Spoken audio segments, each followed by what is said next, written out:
I'm Lucy Nalpathanchel. This Sunday is Father's Day. Today, we're revisiting a show about being a father in 2020.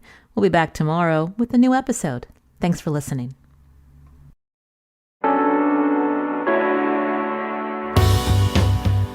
This is Where We Live on Connecticut Public Radio. I'm Lucy Nalpathanchel.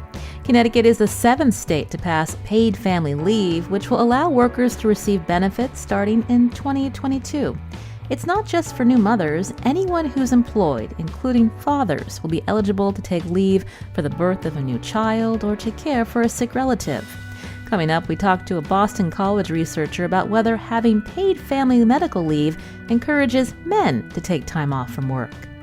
First, what's it like to be a dad in 2020?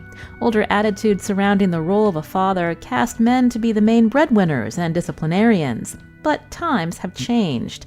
Before the pandemic, 3/4 of mothers in the U.S. were employed. And there are more men than ever before who are taking active roles in caregiving. Are you one of them? You can join the conversation. Find us on Facebook and Twitter at Where We Live. Coming up, we'll talk to stay-at-home dads about their experiences, including the stereotypes they encounter. My first guest, though, in studio is Tony Judkins, Program Manager for the Connecticut Fatherhood Initiative with the Department of Social Services. Tony, welcome to our show. Good morning. Thank you. I understand, as I mentioned, you run this Connecticut Fatherhood Initiative. Before we learn about that program, I actually wanted to find out your experience as a dad. Tell us about it. Well, I was a young father. I had a child when I was 17 years old. I was still in high school. And it was quite different from my second child, who came 15 years later. So the experiences were really different in that as a teenager, I didn't know anything about being a dad. And one of the things I'm learning is no one really knows. It's when kids are born, there are no instructions on how to do it. We learn from our parents. We learn from what we see. And I had to do a lot of learning. It was tough because we didn't have programs like the Fatherhood Initiative when I was a kid. And, those things are really helpful. They give guys some tools they need to really become all they can be in being a parent and a dad. I was lucky because I had parents who supported me. And that's one of the things that's really tough. A lot of kids don't have that support at home. So when they have these children at young ages, it's really tough on them. So really having support at home is helpful in the work, and also just being engaged. A lot of times when children are young, I know when I was going through the pregnancy with my girlfriend at the time, I would go to the medical appointments, and the doctor didn't even address me. Mm-hmm. I was there, and I was present, and I was engaged. But I think that's a really opportunistic time for the medical profession, medical doctors, to kind of help with that. Mm-hmm. If I'm engaged and I'm there, please include me in the conversation. So when you talked you were a teen dad, and you said you didn't know anything about how to raise a child, and that's common for anyone, whether they're a teen or someone who's an adult, their first time a child. But where did you learn how to become a parent? Was it something that you saw within your family structure? Yeah, I learned a lot of it from my mom. My dad wasn't around, but my mom was really, really engaged. And one of the things I learned from her is to be there for your children and show up. And she was a single mom for a long time, and she really instilled the ethic around being there for your children. And I thought that was really important for me. I learned from a lot of men in the neighborhood who had children. I learned from a lot of family men around that, and being engaged with your kids and being present. I mean, that's the first and foremost thing that you want to do, is be present for your children.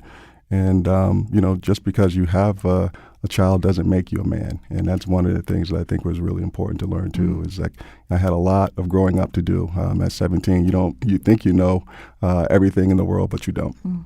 Looking back, what are some of the mistakes you made as a young father, and how did you work to correct those mistakes? Okay, so for me, I thought that what a father was someone who made sure that his kids had money and food on the table, made sure that I paid my child support, and for me, my child moved away from me right after college, and one of the things that I found out was, I thought I was being a great dad. I would send my child support every week, and you know, anytime there was a birthday or Christmas or anything like that, extra gifts would go to my son. And it dawned on me one day I called and I wanted to speak to him. And I called and his mom said, hey, AJ's outside. And I said, can you go get him? And she brings him in. And I say to him, I say, hey, AJ, what's going on? How you doing? And he tells me he's outside playing catch with his dad. And that really hurt me. I mean, that was a blow that like no one would ever know how much that hurt. But he schooled me on something because he equated the things that his stepfather was doing with him and being part of his everyday life, playing catch, helping him with his homework, tucking him in at night. Those things are what really matter to kids, and I wasn't there for that. And as soon as I hung up the phone, I was sure that his mom poisoned him against me, and then I thought about it, and one of the things that I knew that I was wrong because I didn't do enough, and when I started to think even more about it, I was like, I have to change the way this is going for me and going for my son because I want him to know who I am. I want him to be connected to me. I didn't want the same thing that my dad did to me to happen to him. So I made an effort to really be there for him after that. But how challenging was that? Because you were living in different states. Not everyone has the resources to get on a plane and visit their child several states away. And so when you're working with men in the Connecticut Fatherhood Initiative who are struggling with that too, struggling to make sure that they keep their job, but also trying to be a parent, I mean, how do you navigate that? So one of the things that's great now is that we have texting, right? You can text, you can FaceTime. Exactly. Those are things that I didn't have. So, but those things are really helpful. You can be a long distance parent in that way, and be there, be very present. For me, it was writing letters and making sure that when we did have breaks, I would go to see him or have him come see me. Those things are really important. But phone calls are really important. Checking in at least once a week to say, hey, how you doing? What's going on? Those things are very important. Today, though, like I said, there's a myriad of ways for dads to be in contact. Even guys who are fathering from incarceration. I mean, you can still be in contact with your kids. You can write letters. They have programs where folks can write letters and they get them out to your children, or they have days where families come to visit. You can so there's a way for you to stay in contact if you want, but you have to want to do that. This is Where We Live. In studio with me is Tony Judkins, Program Manager for the Connecticut Fatherhood Initiative. That's with the State Department of Social Services. Coming up, we're going to learn more about how Tony works with men throughout the state who are trying to be better fathers, including when the relationship with the child's mother is no longer successful, and how co-parenting is important. But I wanted to bring into the conversation now Brad Harrington, Executive Director and Research Professor at the Boston College Center for Work and Family. Brad, welcome to the show. Thanks, Lucy. I'm happy to be here. So tell me, you're joining us via Zoom, so hopefully you can speak a little bit louder. But your center is looking at work and family. When we think about how dads are part of this equation, what do we know about dads today? Well, some of the things that Tony said rang true even for the research that we've done. We work a lot with corporations and try to look at the experience of working fathers in fairly large organizations. And I remember the earliest study, we've done these studies on fatherhood for the last 10 years. And one of the first studies we did, we sent out this survey, and we gave the fathers 6 criteria for what it means to them to be a good dad. And of course, as you mentioned at the outset, Lucy, the first things people think of is, number one is they're a good breadwinner and they provide financially for the family. And number 2, wait till your father gets home because he's the disciplinarian. And those were 2 of the criteria, but we listed 6 and we asked them to rank order them. And those came out 4th and 5th in terms of fathers' perceptions of what it meant to be a good father. And the number one thing that really echoes Tony's experience is to be present and available to my children in their day-to-day lives.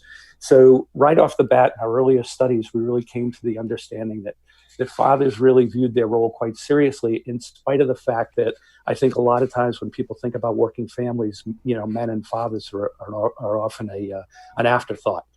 So it's been really great to be able to do this over the course of all these years and to learn, a little bit about the experiences that fathers have. Just a couple of quick things we've learned. One is that, this desire to balance breadwinning and caregiving is something that fathers take very seriously. And in all of our studies, 70 to 75% of fathers see their job as an equal balance between those two things. Second thing is they experience just as much work-family conflict as their moms do, as their spouse does. A lot of times, because women do far more in the home and more caregiving, the assumption is that women are going to be much more conflicted and stressed out about these kinds of things. But it turns out that fathers express at least as much concern about that as their spouses do. And a lot of that is because, A, they're away from home oftentimes more than their mom, and B, a lot of times corporations are a little less forgiving of fathers being, really engaged caregivers than their spouse. I wanted to ask you more, Brad, about some of the stereotypes of fathers and their roles today. On Twitter, we got a tweet from Herbert who writes, "I'm primarily a stay-at-home dad, and folks have gotten better with that situation for sure," I guess accepting that this is something that happens more now than before. But there's still this idea that I am unemployed and thus have to babysit. It was a conscious decision and not a situation I fell into. What do you think about that? Yeah, we did a study on at-home fathers a few years ago, and, it really opened our eyes. At the time we were doing the study, it was kind of in the post-recession period where so many men had lost their jobs. And what we were assuming is we were going to study men who had been laid off, who had lost their jobs, and really understand, why they made this transition into being a full-time caregiver. When we talked to the dads, they said, I think the at-home dads that we spoke to said, you're going to find our experiences very different than those guys. Those guys are filling in a sort of stopgap role within their family because they've been laid off. But the majority of at-home dads are not in that situation. They're people who've made a conscious decision to be at home with their kids. And usually that's based on the fact that they and their wife have decided that it's important for one of the parents to be home, if possible, when the children are young. And what we found is a lot of times it was a financial decision. In the study we did with the at-home dads, a lot of the fathers were social workers and teachers, and their wives were doctors and business executives. And so from a financial standpoint, it made more sense for the dad to be at home. And also because they were in these helping professions, a lot of times they had the kind of personality that lent itself to being a supportive and caring and nurturing parent. The two things we found consistently, though, throughout was that the two things that really were a struggle for at-home dads were, one is the stigma, and I imagine that's what you're talking about. And they said that came from, people that were very close to them, who sometimes said, well, I know you're doing this, but when are you going to get back into the workplace? Because the expectation is that's what real men do. And so oftentimes in terms of the internal struggle, they felt that was one thing, but they also had to deal with the expectations of others. And then the other thing that men experience when they do the at-home dad thing is isolation. They really struggle to find a social network. And that's why organizations like Tony's, and there are groups in almost every major city in the country now, like NYC Dads is the largest group, and that's in New York City. They find ways, using technology and other medium to connect with other fathers because, for the most part, 9 times out of 10 or even more, if somebody stays at home, it's the mom. And so a lot of times fathers really struggle to say, who do I connect with and how do I make a sense of connection because I'm doing something that's a little out of the ordinary. Well, Brad, I wanted to actually dig into a little bit more about why people have these perceptions of men who decide to stay at home, or the fact that dads don't know what they're doing. I wanted to actually play this commercial from Huggies. To prove Huggies diapers and wipes can handle anything, we put them to the toughest test imaginable. Dads, alone with their babies, in one house, for 5 days. While we gave moms some well-deserved time off. How did Huggies products hold up to daddyhood? The world is about to find out. Good luck, babe.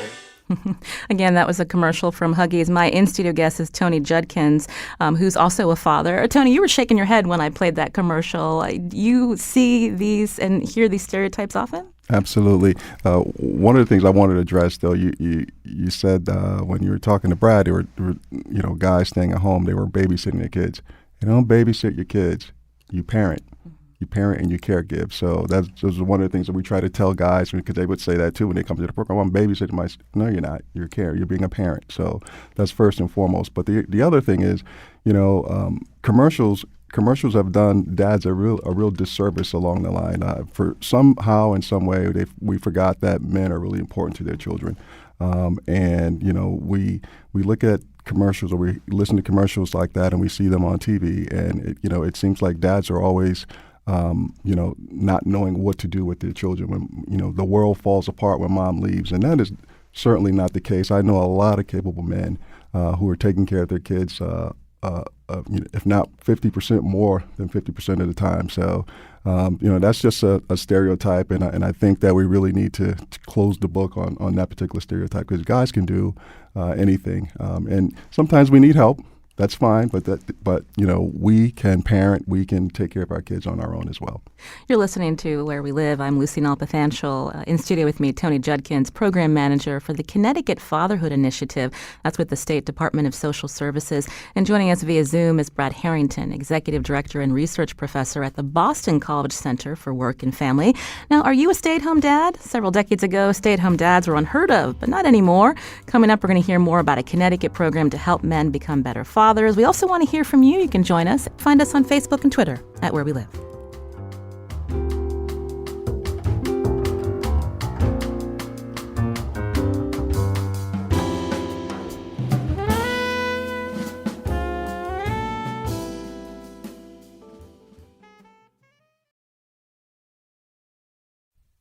This is Where We Live from Connecticut Public Radio. I'm Lucy Nalpathanchel. Have you left your career to become a stay-at-home dad? Have you felt stigma from others because you're the primary caregiver? You can join us. Find us on Facebook and Twitter at Where We Live. My guest today, Tony Judkins, Program Manager for the Connecticut Fatherhood Initiative, and via Zoom, Brad Harrington, Executive Director and Research Professor at the Boston College Center for Work and Family. Before we hear from one of the fathers that's been helped by the Connecticut Fatherhood Initiative, Brad Harrington, I wanted to go back to you. Before the break, we were talking about why there are perceptions of or stereotypes about dads who stay at home. We talked about how media plays a part, but I actually wanted to read another tweet we got from Ryan. He says, "Stay at home? No, but as a primary parent, I frequently have had issues with coworkers over me needing to pick up my daughter from school or bringing her to doctor's appointments, daily facing the 'you should be a slave to your work and be in your cube for X hours per day' stigma." Can you talk a little bit more about that, Brad, about how workplace culture plays into men feeling they can't take time off, whether it's for a new child or to deal with, issues when kids can't go to school because they're sick? Yeah, sure. I mean, one of the things you sometimes hear is that, sometimes frustrated women and moms will say, gee, if my husband does anything, like one day he takes off because my child is sick, or he comes to the school play, that people in the workplace kind of applaud that and say, oh, isn't that cute that, he's going to do something. He's going to stay home with his child. And I think there's that stereotype that when men do something, around being a good parent, that they're always applauded for it. But what research has told us is that that's only true when men do it very periodically. When men actually are what they call conspicuous caregivers, in other words, they take parental leave, or they have to leave every day at a certain time to pick up their child at childcare or whatever it might be, that men face probably more harassment, marginalization, backlash, if you will, than moms do. And I think the feeling is that, the workplace is adapting and changing, but it hasn't really kept up with the experiences of a lot of, dads in dual career situations or single dads or whatever it might be. And so I think there is still kind of a lag effect that's occurring where men who, are conspicuous and say, this is my responsibility, I share this with my wife, or in some cases, I'm the primary caregiver for my family. I think there is still an expectation that real men don't do that. And I think there's just, I guess the word lag is the right one to use. There's a lag between the experiences of most young fathers these days and what the expectations are that they have of themselves and what their spouse thinks that they should be doing as compared to how the workplace has accepted it. So I think that will come with time. But as of now, there is still that feeling that when dads are too upfront about all their caregiving responsibilities, they're not really fulfilling their primary role, which again, the stereotype is that's being a breadwinner. Yeah. And I think that's really changing pretty rapidly. Let's hear from some callers. Charlie's calling from Hartford. Charlie, you're on Where We Live. Charlie, go ahead. Oh, I don't think Charlie can hear me. Let's listen. Marcus from Enfield. Marcus, you're on the show. Go ahead. Hi, I just wanted to call and talk about like our situation with my wife and I is that we really can't afford childcare. So what we do is we have to work basically like a split shifts where she works or I work mornings, she takes care of the kids, and then I take care of the kids in the evening. And I noticed a lot of people doing the same things. But it's pretty much 50-50 where I'm taking care of the kids. And I can tell you, if I were a stay-at-home dad, it's definitely a much tougher job than going to work and earning a paycheck. Marcus, can I ask you just briefly, you mentioned that you both are balancing work commitments with staying home when need be. How do your employers respond to that? Well, right now, where I work is great. But I remember when my twins were first born, I had another job. And it was I took 4 weeks for my FMLA. And I basically got a lot of criticism from management, saying that I wasn't present for our peak season. Mm-hmm. So I think it definitely depends on the employer. But I still definitely see the stigma where, dads really aren't supposed to be there and they're supposed to be out, taking care of earning the living. Mm-hmm. Well, thank you, Marcus, for calling in. Find us on Facebook and Twitter at Where We Live. Tony, I wanted to go back to you because we've talked a bit about the Fatherhood Initiative, but tell me a little bit more about the men that are in your program and what are some of the questions, the concerns that they're trying to deal with? Sure. So the profile of the men in our program, obviously they're low income. The average age of the men that we see is 32 years old. They have an average of 2 children. And some of their barriers include housing, lack of transportation, child support debt is a big issue for them, conflict resolution and anger management, and sometimes food insecurities is another one. So those are the things that they come to us with. And one of the things that happens when they come and they do the assessment, and we talk about, why are you here? And they say, well, I have child support debt. Mm-hmm. And then we begin to dig a little more. And it's like, well, do you have stable housing? Well, I sleep on my friend's couch. Well, what happens if your friend is, not going to be there? So the way we ask questions is really important and how we kind of figure out what's going on with these guys. So stable housing to him is being able to sleep somewhere at night, but not, stable housing to us is a little something that's different. So we really have to be cognizant of that stuff. So I think that one of the things too that the guys, they come to us with is this child support debt. And child support debt is paralyzing. And one of the things, though, that we've done to really try to help these guys with that is really get them into court for modification.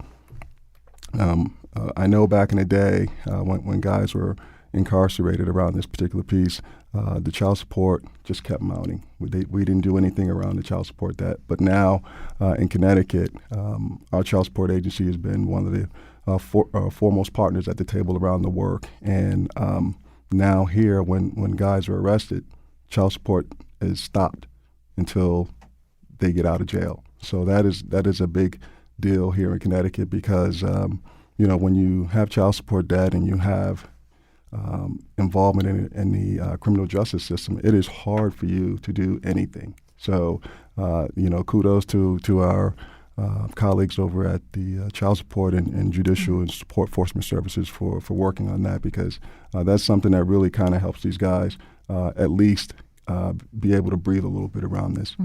Earlier we were talking about men who stay at home or men who are able or are thinking about taking paid leave. That's not even a consideration for the men you're working with. Absolutely not. And but what we are finding out though is that these guys are taking care of their children and they are spending time with them. Sometimes it's just not the way that the law would like for them to do it, but they are sometimes the caregiver, and they have these are resources that mom has at her disposal. So if mom is working, then dad will take that responsibility and make sure he takes care of the kids. So that's money saved from child care services and they can actually, that's dad's contribution, since he's not able to make his child support payments, but he's giving to that child with his time and being there for that child. One of the men that you worked with through the Connecticut Father Initiative is on the phone now, Perry Thompson, who lives in Waterbury, Connecticut. Perry, hello, can you hear me? Yes, I can hear you. So tell me about your experience with the Fatherhood Initiative. We heard Tony just talking about when we need issues with modifying child support. Was this something that you were helped with? Most definitely. Modification, as he put it, is definitely a great implementation into the program. It's always existed, but a lot of fathers didn't know that it was available. And now that they are actually exposing that to these young men, then it gives them a better opportunity to catch up on their arrears, as well as to feel a little bit more comfortable in fathering their children. I'm curious if you could talk more about some of the other men when you were doing this program for 12 weeks. How did you help each other? Well, we're sort of like in a round table type situation, and everybody has an opportunity to have some type of input. So someone may say something, and then someone else may come back with a rebuttal, or they may agree with them. But everyone becomes more like a close-knit family. And then there's no argumentation or anything like that in the situation. Earlier, we heard Tony giving us some of his personal story about how he, like many parents, you have to learn how to be a mother or a father, and he saw his mother as a role model. Do you hear that from other young men in the program that may not have any idea how to be a dad, and that's how they're being helped? Well, definitely, especially in today's time. It's a situation where the household is not more or less structured the way it was when I came up, an older gentleman. And I can see and feel some of the pain of the individuals that came up with just a dad or just a mom in the household. So, yes, it's definitely a situation that's a problem. Well, I want to thank again Perry Thompson for calling in from Waterbury, one of the participants in the Connecticut Fatherhood Initiative. Perry, thanks for your time today. We appreciate it. You're welcome. Bye-bye. I wanted to go back to you, Tony Judkins, before I bring Brad back into the conversation. Life happens, and not all relationships are stay on being strong. And so how do you talk with these men about how to be a co-parent, even if that relationship with their child's mother is no longer existing? So the first thing, they come to us and they're angry. They're angry and they're frustrated around this stuff. So we give them a few minutes to vent, and then we go, okay, so what are you going to do to change that? And one of the things that we're really are focusing on is really helping these guys navigate the co-parenting and really taking a look at what they can bring to the table around co-parenting and how to better do that. We work with them on conflict resolution, so helping them understand that the romantic relationship with you and mom is over. All right, so the thing that you should really be focusing on is your children.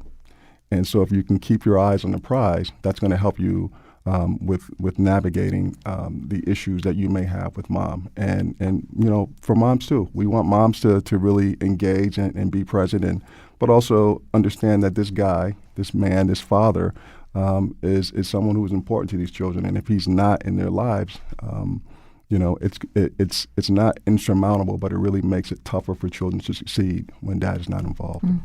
You're listening to Where We Live Today as we look at what it means to be a father in 2020. My in-studio guest, Tony Judkins, Program Manager for the Connecticut Fatherhood Initiative with the State Department of Social Services.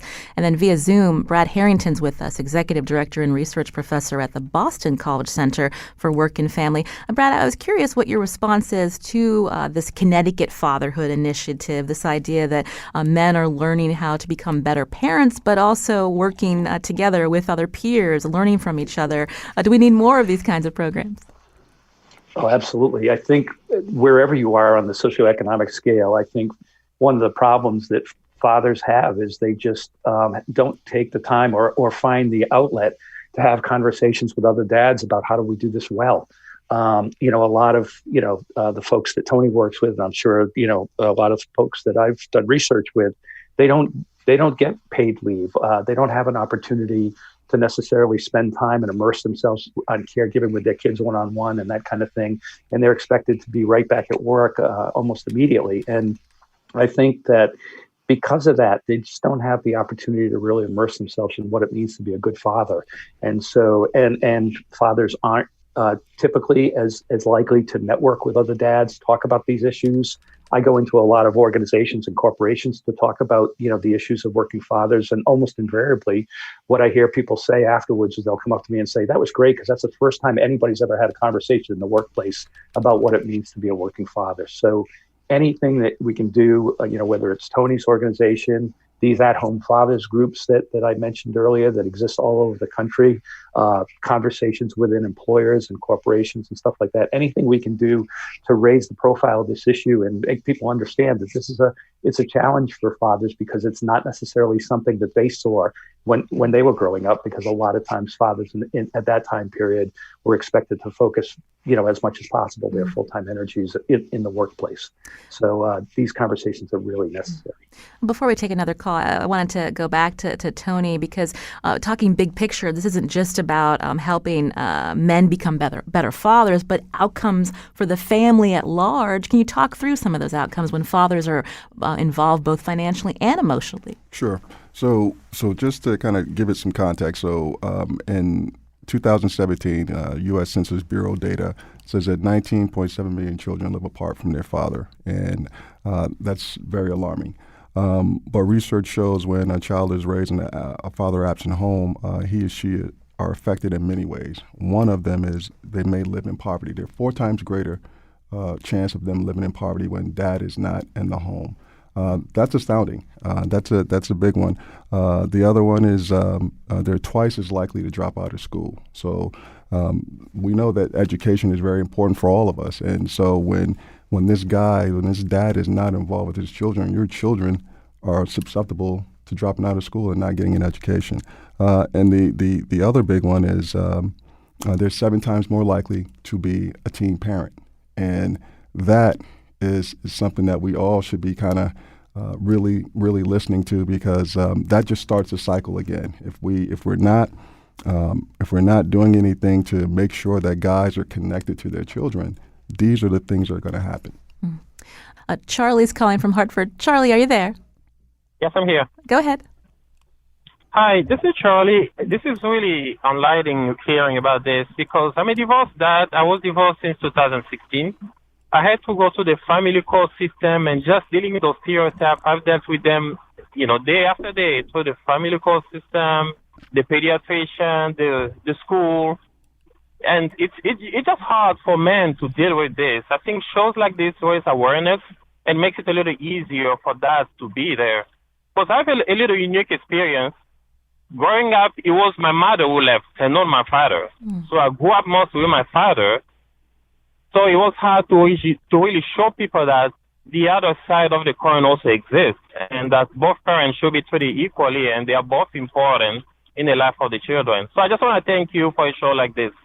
Well, thank you. So that there are dads there who are parents as well. Thank you. Well, thank you, Charlie, for your call. Again, he was talking about how he would deal with stereotypes in many systems, whether it was the court system, school, and whatnot. But I wanted to thank Tony Judkins for joining us today here on Where We Live, Program Manager for the Connecticut Fatherhood Initiative with the State Department of Social Services. This is a program that's been in the state since 1999, and you have locations all over Connecticut. That is correct. Well, we appreciate your time today, Tony. Thank you for having me. This is Where We Live. I'm Lucy Nalpathanchel. Coming up, Connecticut is is actually the 7th state to pass paid family leave. So what factors keep men from taking time off, even when these programs exist? We're going to talk more with Brad Harrington, Executive Director and Research Professor at the Boston College Center for Work and Family. And you can join us, too. You can find us on Facebook and Twitter at Where We Live.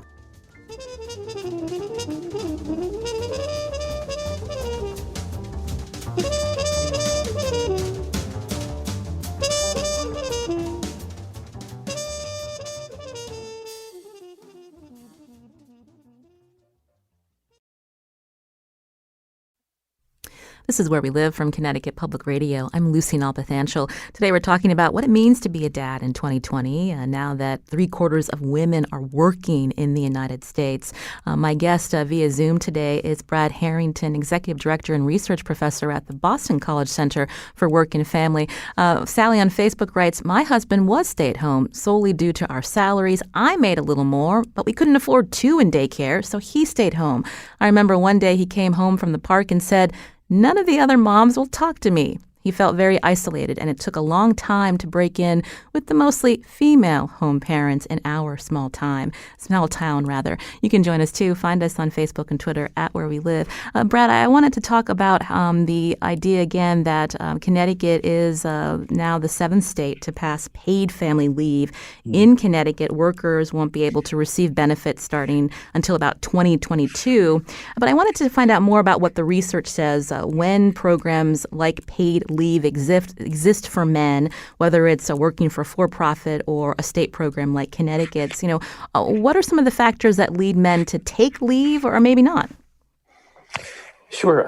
I'm a lot more familiar with the corporate programs than I am with how all the state programs work. But one of the things that we learned when we did a study about dads' attitudes on paternity leave, which was about 5 years ago, was that fathers very much wanted to take leave if it was available to them. They were afraid, as you can imagine, about being stigmatized or having people ask questions about, what are you going to do during your leave, and is it really necessary, kinds of things. But one of the main concerns they had was that they'd be fully paid for the time that they took leave. At first blush, you might say, well, women take leave and they take it unpaid. Why wouldn't dads do that?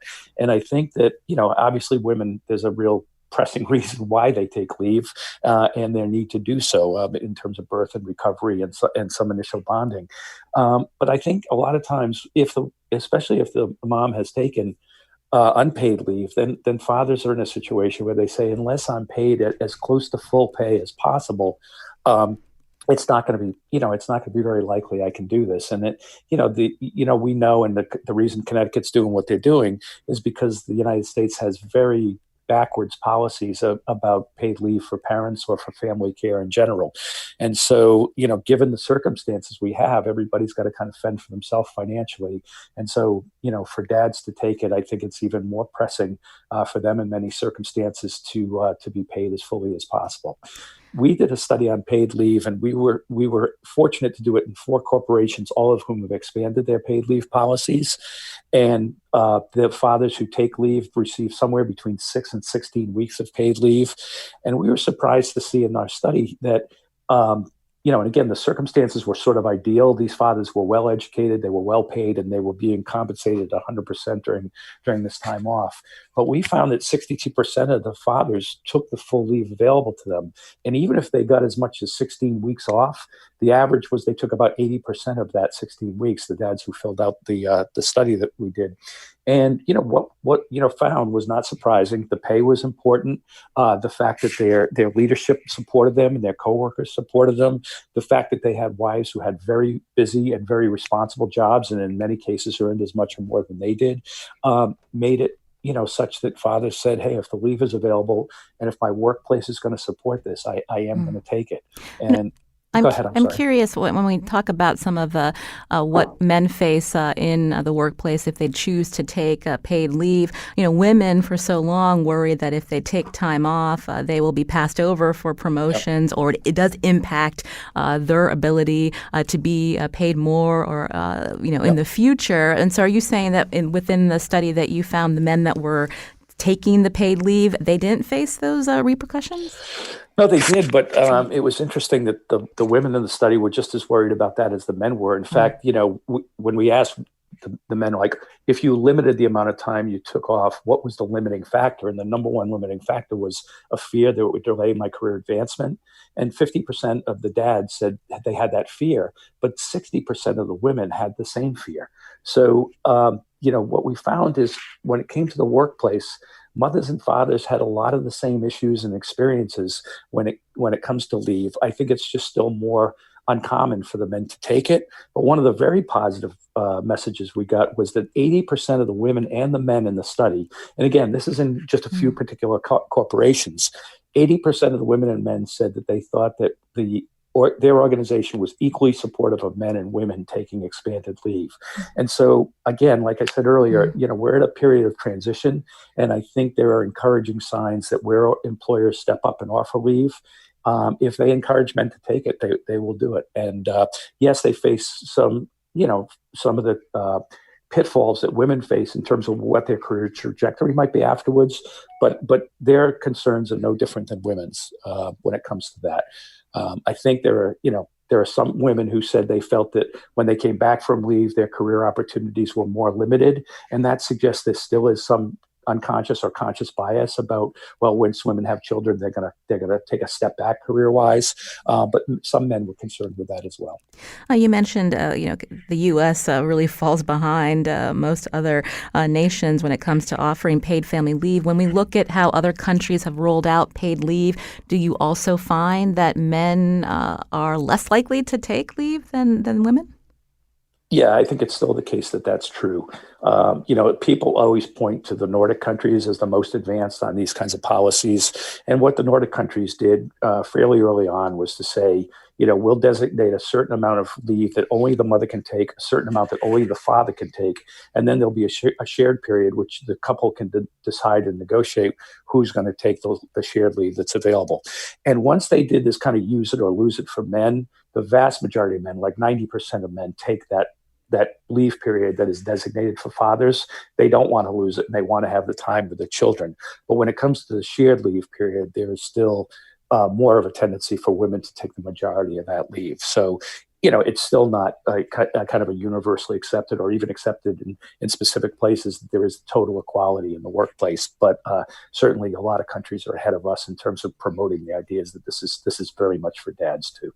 So it sounds like for our country to be more accepting of the fact that men should be able to take paid leave as well, we need to have more of them taking leave, and to get employers to see that this is important. Yeah, absolutely. Because, when we talked to the men in our study and we said, well, who was most helpful in terms of you thinking about this thing? It was coworkers. It was number one. They were the people that really gave me information and helped me understand what I'd be grappling with here. And then the other issue was, they looked at whether managers and senior leaders had taken leave. And, many of them in the open-ended comments said, boy, if senior managers take it or senior managers talk about it and really echo that they are supportive of this, that makes a huge difference in terms of our inclination to feel it's an okay thing to do.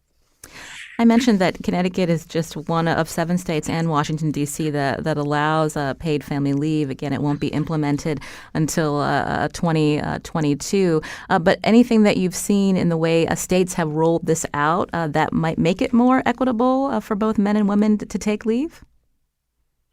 I haven't studied the policies in the states quite so much as we've looked more at the corporate activities.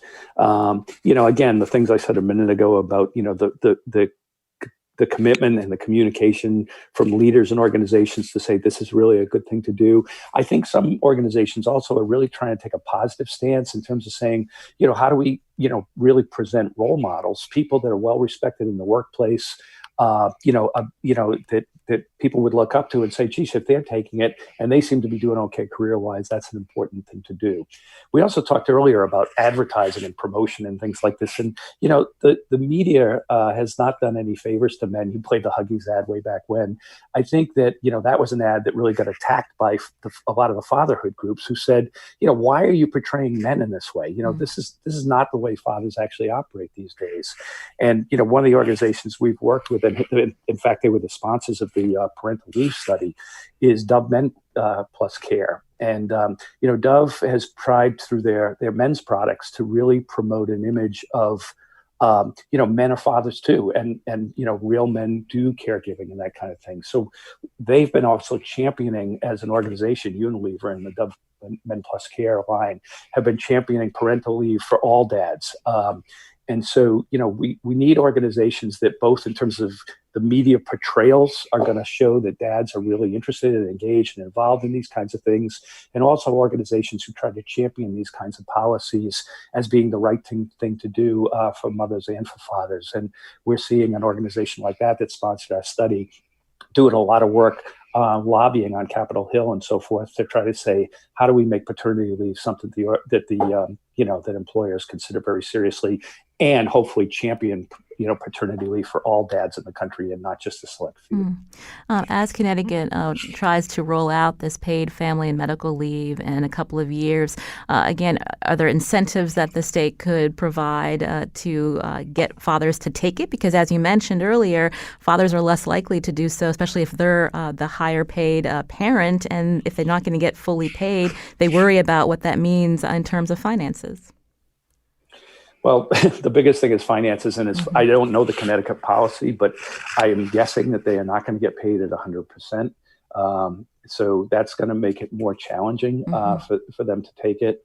I do think some kind of a promotional campaign or something that really, in the same way we raise people's consciousness about climate change, about smoking, or whatever it might be. I think the idea of this is a change process, and so the degree to which we can use positive messages and positive campaigns to encourage men to do this kind of thing would be great. Anytime you can get men talking to men, the kinds of things Tony talked about with his client base, but it can happen at all levels and all kinds of organizations. Get men talking to men about what their experience was like and how important taking leave is in terms of really shaping your relationship with your children. Tony mentioned, a lot of the very positive outcomes that you have from having engaged dads. And the more engaged fathers are at the beginning stages of children's life, research has shown that the more they're involved early on, the more likely it is that they'll be, hands-on dads, for the long term. So I think any messages we can get out that say, if you really want to have a strong relationship with your child, it starts really, really early. And if you can take leave, you'll find that it has positive knock-on effects for your child in terms of their health outcomes, in terms of their likelihood of reducing risk behavior, in terms of education, in terms of health, and all that kind of thing. I wanted to read a tweet from Dory about changing roles. She writes, "My husband stays home with the kids while I work my job and work towards my PhD. He's such an amazing father, and I'm so glad my boys have this period in their lives to spend so much time together." Thank you, Dory, for sharing that. And before we let you go, Brad, I understand that you've also looked at millennial dads. What does the future look like in terms of how they perceive themselves as fathers and their roles? Well, I think, millennial fathers, we expected when we studied millennial dads and compared them to the older dads, the Gen X and the baby boomers, that there would be tremendously drastic differences. That's not so much the case in terms of what we've learned in our research. But what we do know is millennial dads are far more likely to have a full-time working spouse than was the case amongst, say, the baby boomers. And because of that, the expectations for millennial dads are going to be much greater. What we find in our studies is, especially of young dads these days, is somewhere approaching 3/4 of them, have full-time working spouses, and about the same percentage say we want caregiving to be egalitarian. We want to be shared caregivers, and we want to do this on an equal basis with moms. Yeah. I think that they're not there yet, but I think that you're going to find as this generation comes up with so many dual career couples, you're going to find that dads are going to be probably a lot more demanding of the time that they need to be effective. Well, we'll leave it there. Brad Harrington, Executive Director and Research Professor at Boston College Center for Work and Family. Thanks so much. Today's show produced by Carmen Baskoff. I'm Lucy Nalpathanchel. Thanks for listening, and learn more about the show. Just download Where We Live from your favorite podcast app.